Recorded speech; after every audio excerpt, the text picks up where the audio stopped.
Okay guys, I have a really fun video for us today. We're gonna be looking at the best filmmaking gear you can get for under $100. Now this is my subjective opinion and it's gonna vary for each one of you depending on what type of filmmaking you do, whether you do commercial, fashion, wedding work, or if you are a YouTuber. But yeah, this is my subjective opinion of what I think is the best gear you can get for under $100. And in this video, I've included a link in the description where you can get all the gear that I'm about to mention. So let's move on. The first piece of gear that you should buy is a camera cage.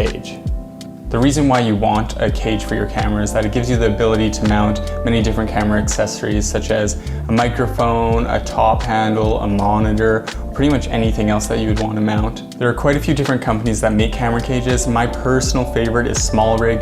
I think that they give you the best form factor and mounting options.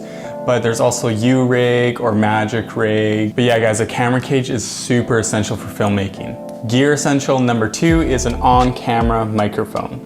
My favorite is the Deity D4 Duo, and why I think this is the perfect on-camera mic is that it has a microphone on the front and the back. This is a great option for vloggers because you're able to capture clean audio when filming yourself, and if you want to start filming a subject and continue talking, you can still capture clean audio without having to switch the microphone around. I love the Deity because it's lightweight, it's powered by the camera, it comes with a shock mount, 2 windscreens, and I believe it's the best bang for your buck. Okay, gear essential number 3 is a top handle.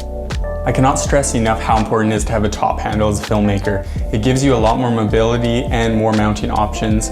I used to film without a top handle, without a cage, without anything, just handheld, and it's extremely hard to keep the camera level without a top handle when you're shooting that low. I also like it for transportation. It's easy to move from one location to the next without straining your wrist. If you're gonna take one thing from this video, let it be investing in a top handle. The fourth most important piece of gear that you need is a matte box. The purpose of a matte box is to reduce unwanted lens flares, and it does so by having a flag on the top, on the sides, or on the bottom. This is especially important for bright sunny days. The matte box that I have from Tilta only comes equipped with the top flag. A matte box gives you the option to use different filters when filming.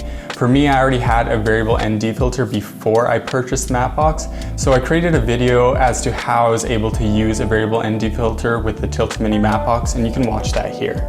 Now the fifth and last piece of gear that I recommend for filmmaking is a follow focus. As you're rigging your camera, you're gonna want to purchase a follow focus. It's just gonna make it way easier for you to pull and rack focus without straining your wrist. It may take a bit of time to get used to at first, but once you're familiar with it, you're gonna be nailing focus every time. Well, that is everything for today, guys. Those were my 5 most essential pieces of gear for filmmaking under $100. Like I said before, everything that I've mentioned in this video is included in the description below. And let me know what your favorite items are in the comment section. See you guys next time.